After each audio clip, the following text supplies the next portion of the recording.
Querido amigo, amiga, que prazer tê-lo em mais um capítulo da nossa jornada estudando Jesus Cristo através das Sagradas Escrituras.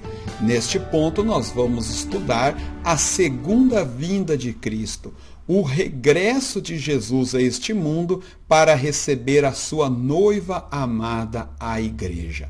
A realidade desta doutrina está nas palavras do próprio Cristo encarnado, quando dizendo aos seus discípulos que seria preso, julgado, condenado e crucificado, os seus discípulos atemorizados foram confortados com a seguinte promessa de Jesus: não se turbe o vosso coração.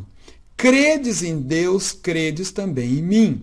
Na casa de meu Pai há muitas moradas. Se assim não fora, eu vô-lo teria dito, pois vou preparar-vos lugar. E quando eu for e vos preparar lugar, voltarei e vos receberei para mim mesmo, para que onde eu estou estejais vós também. Observe a promessa feita por Jesus Cristo.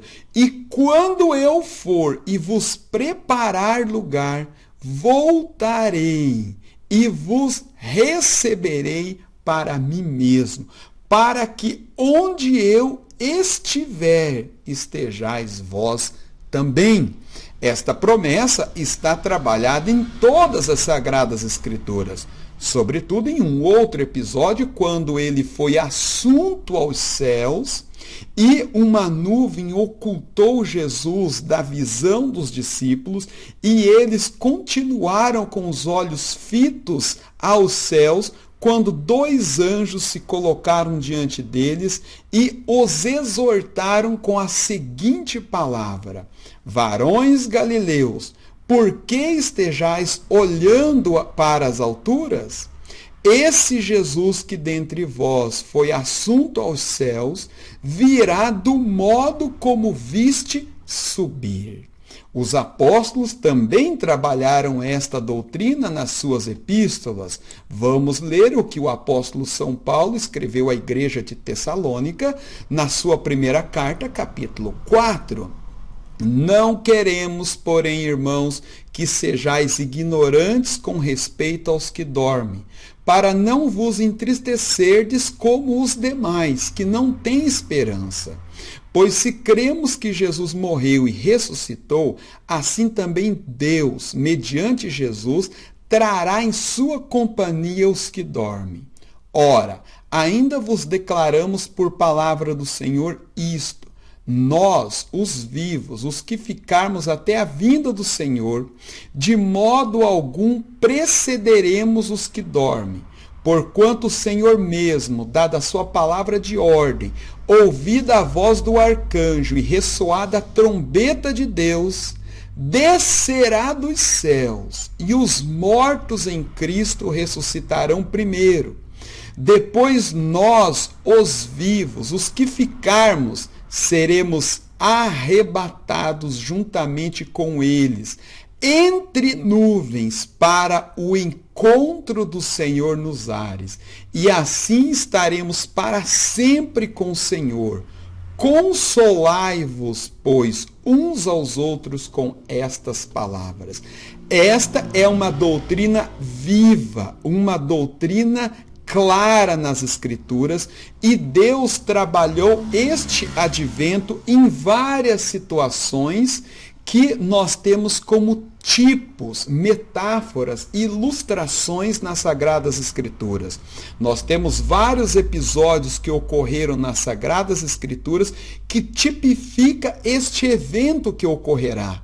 Poderíamos trabalhar a vida de Davi, poderíamos trabalhar a vida de José, governador do Egito, o casamento de Isaac com sua noiva Rebeca, a vida de Joiada, o encontro de Pedro com o seu mestre no mar. Nós poderíamos trabalhar o encontro de Paulo com a igreja de Roma, mas por não ser um capítulo específico de escatologia e em virtude do tempo, eu separei 2 episódios que a Bíblia Sagrada registrou, que ilustra, que serve como tipo deste acontecimento, e nós vamos entender muito sobre a segunda vinda de Cristo, analisando um pouco sobre esses dois eventos.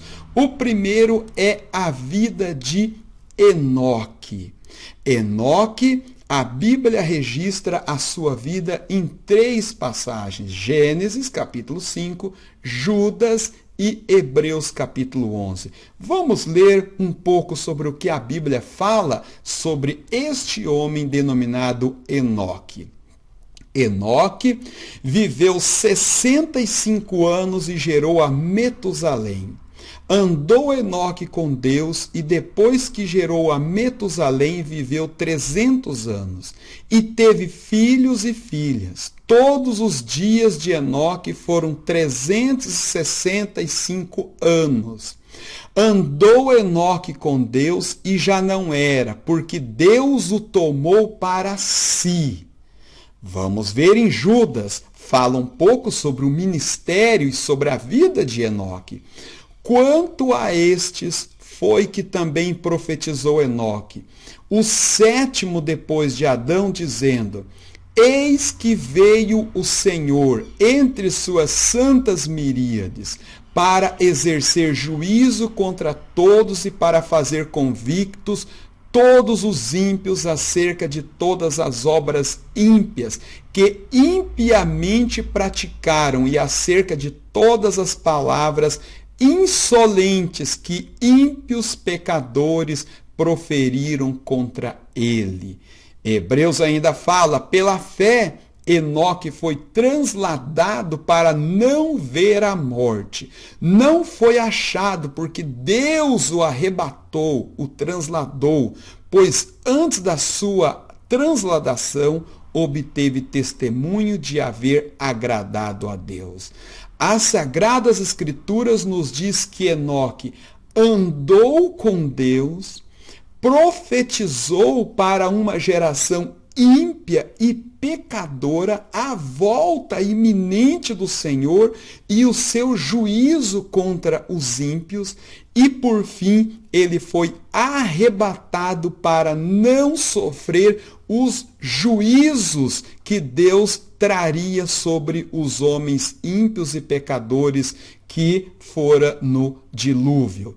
Enoque simboliza a igreja, e Noé simboliza Israel, o remanescente fiel de Israel e o remanescente fiel das nações que ficarão na grande tribulação. Observe, após o arrebatamento de Enoque, a humanidade se aprofundou no pecado, a corrupção do homem se aprofundou de tamanho que Deus, o julgamento de Deus fora inevitável. Deus teve que trazer juízo sobre o mundo, matando toda a carne humana, exceto 8, que foi Noé, os seus 3 filhos, a sua esposa e as suas noras. Observe, na nossa analogia, a Bíblia Sagrada deixa bem claro que Enoque simboliza a igreja. Observe, a igreja, e quando eu digo igreja, deixe-me fazer uma ressalva: a igreja é a igreja invisível, da qual somente Deus consegue enxergá-la, e não a igreja, muitas vezes, institucionalizada, que está, na maior parte, preocupadas com as coisas deste mundo. Igreja, eu me refiro àqueles santos que se arrependeram dos seus pecados, aceitaram o Salvador, estão lutando contra o pecado e estão exortando, fazendo o que Enoque fez na sua geração ímpia. Veja, andando com Deus, Jesus Cristo nos diz: eis que estou convosco todos os dias. Nós estamos andando, estando com Jesus Cristo neste mundo, profetizando contra a impiedade deste mundo e a volta iminente do Senhor para executar juízo sobre os ímpios. Enoque tipifica a igreja neste mundo.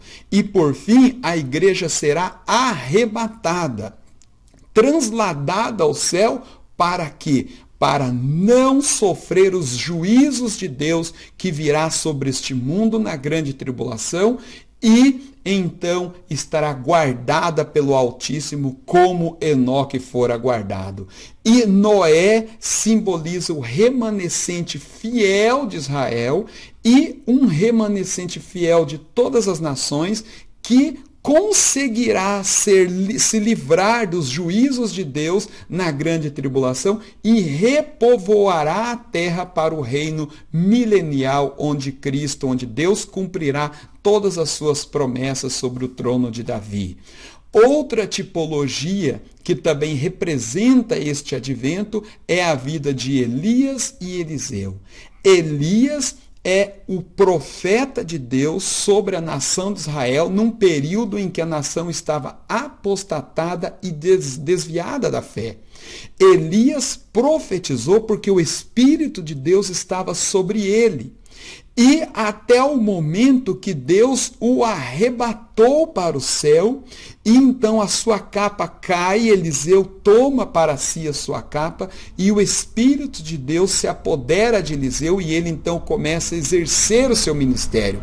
Mas observe que após o arrebatamento de Elias, Israel se aprofunda no pecado, de maneira que Deus não tem outra alternativa a não ser trazer juízo, que fora morte e cativeiro diante dos babilônicos.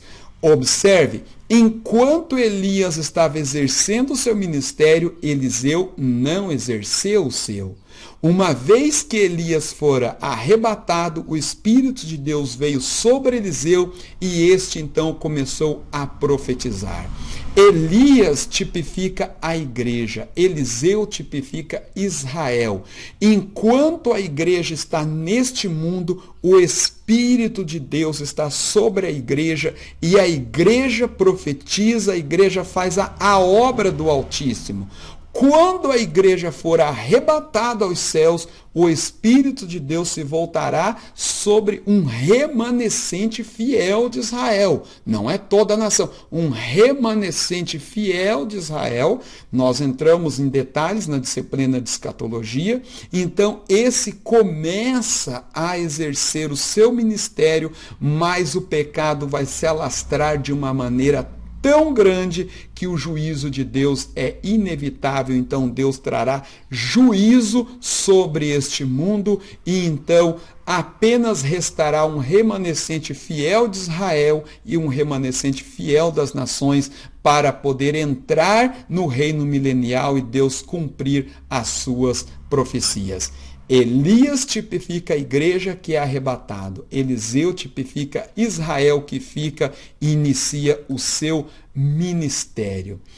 A Bíblia Sagrada se utiliza de alguns termos, algumas palavras para referir a volta de Jesus. Entre elas nós temos duas: parousia e epifania. E precisamos voltar aos tempos bíblicos, onde os reis, os mandatários, os imperadores tinham duas maneiras de visitar as suas províncias.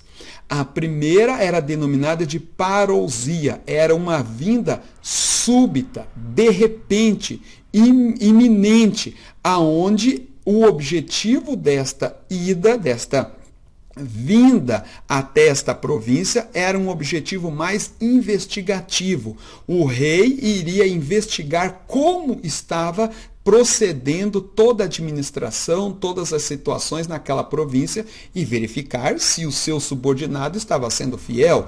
Era a parousia, a vinda súbita, de repente. E também tinha outras visitas dos reis que denominava-se de epifania. Era uma vinda anunciada, onde o rei vinha com todo o seu esplendor, toda a sua glória, todo o seu poder, demonstrando a todos os seus súditos o quanto ele era glorioso, poderoso e forte. E, diante dessas situações, nós dizemos que a segunda vinda de Cristo se dará em duas etapas. A primeira, para arrebatar a sua igreja, a sua noiva amada, e em segundo estágio, para livrar Israel, julgar as nações e estabelecer o reino milenial. Por que nós cremos assim? Porque esta interpretação é a que melhor se adequa às profecias bíblicas sobre tal. Se não, leiamos alguns versículos e vamos ver. Veja só, nós temos profecias bíblicas do regresso de Jesus Cristo que se dará rápido, súbito, iminente, numa velocidade da luz, como um relâmpago. E em outros aspectos, em outras profecias, a Bíblia Sagrada declara que a sua volta será visível, gloriosa, de maneira que todo olho o verá, contemplará e se lamentará sobre ele. Ora, como nós podemos conciliar profecias aparentemente bastante distintas, mas que se refere à mesma volta do Senhor, dizendo que ela se dará em duas etapas? Veja só, em Mateus 24, 27, o Filho do Homem, Jesus Cristo, diz que a sua volta será tão rápida, que se comparou a um relâmpago que sai do Oriente e se mostra no Ocidente.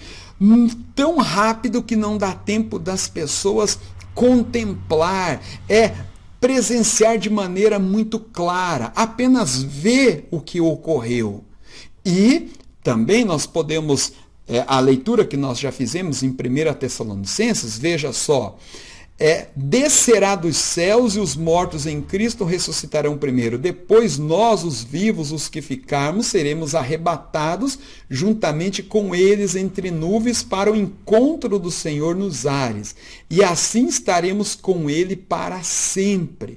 Veja só o que o apóstolo Paulo também afirmou em 1 Coríntios, capítulo 15.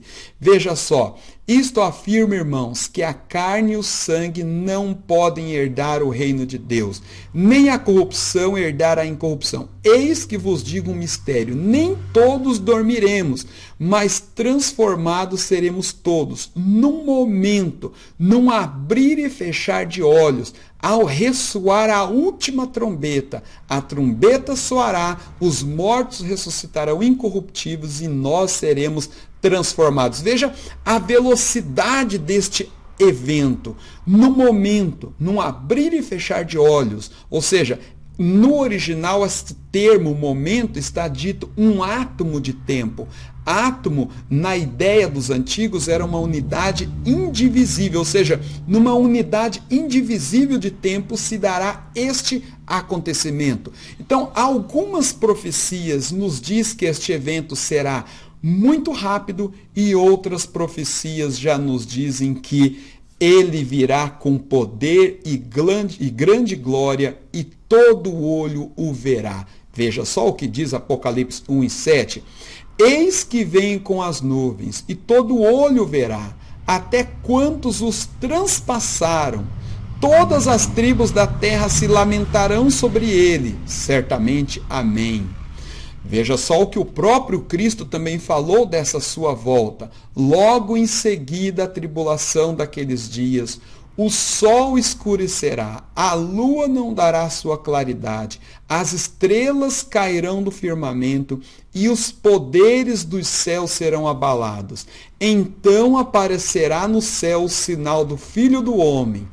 Todos os povos da terra se lamentarão e verão o Filho do Homem vindo sobre as nuvens do céu com poder e grande glória. Como conciliar profecias aparentemente bastante distintas sobre o mesmo evento?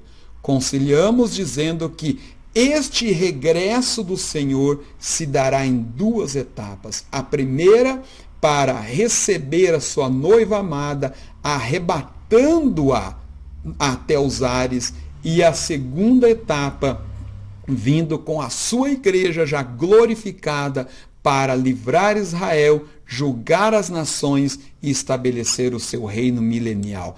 Diante desta interpretação, nós dizemos que a igreja não passará pela grande tribulação.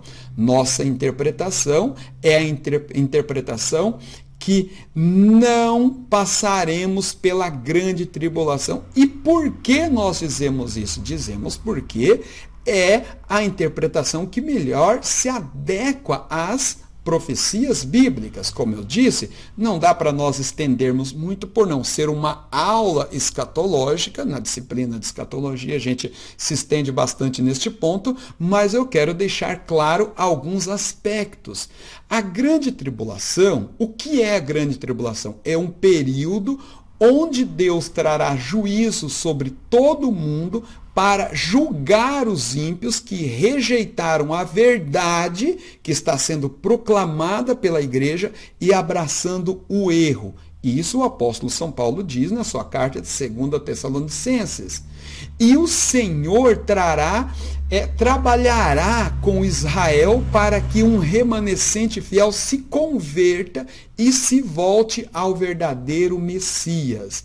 Se a grande tribulação é um período de julgamento de Deus, onde a Bíblia fala que Deus derramará sua ira sobre todos os moradores da terra, faz algum sentido a noiva do Cordeiro, o corpo de Cristo, participar desses julgamentos e ser alvo da ira divina? Evidentemente que não. Veja o que a palavra de Deus diz, o que o próprio Deus proferiu, deu de esperança, profetizou, prometeu à sua igreja em Apocalipse 3, versículo 10.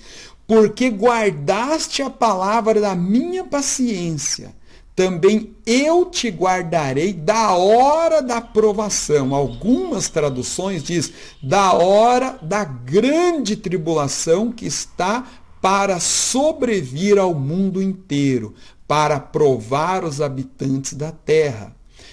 1 Tessalonicenses capítulo 1, versículo 10 ainda diz: e aguardastes do céu seu Filho, que Deus ressuscitou dos mortos, Jesus, que vai fazer o quê? Que nos livra da ira iminente. Não, a igreja, na nossa interpretação, ela não passa pela grande tribulação. E isso vai de acordo com as profecias bíblicas. Se a igreja passasse pela grande tribulação, as exortações da Bíblia Sagrada de que a volta do Senhor é iminente e que nós devemos estar vigilantes, essas exortações não fariam sentido, porque no período da grande tribulação, na disciplina de escatologia, a gente trabalha há 70 semanas de Daniel, trabalhamos cada ponto da grande tribulação e a gente vê que os eventos da grande tribulação são todos previsíveis. O que nós não podemos dizer da volta do Senhor. A volta do Senhor é iminente. Nós temos exortações nas Sagradas Escrituras do próprio Cristo que diz: atentai, se o pai de família soubesse a que hora o ladrão, a que vigília o ladrão viria, ele ficaria sob alerta. Assim também é a vinda do Filho do Homem. É como a vinda de um ladrão de surpresa, de repente. Se Jesus Cristo viesse arrebatar a sua igreja na grande tribulação, esta exortação não faria sentido, como eu vos disse. Os eventos da grande tribulação são todos previsíveis. E também posso dizer que a igreja é tida como o sal da terra. O sal da terra, se nós voltarmos aos tempos bíblicos, o sal ele era usado para conservar também as carnes de apodrecimento. Jesus Cristo dizendo que nós somos o sal da terra, nós estamos conservando este mundo para não se aprofundar, não proliferar no pecado de maneira que o julgamento de Deus seja iminente.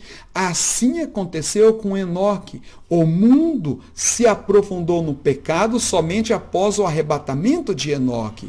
Assim também acontecerá com este mundo. Quando a igreja for retirada, ele se aprofundará no pecado de maneira tal que o julgamento de Deus será inevitável. Assim também aconteceu com Elias. Quando Elias foi arrebatado, Israel se aprofundou no pecado de maneira tão imensa que o julgamento de Deus fora inevitável. Então, nós interpretamos que a igreja não passará pela grande tribulação, mesmo sabendo que há algumas correntes teológicas dentro do cristianismo que interpreta que a igreja passará pela grande tribulação, a igreja será alvo da ira divina, a igreja será alvo dos julgamentos de Deus sobre este mundo, mas essa interpretação, ela tem muita dificuldade muito grande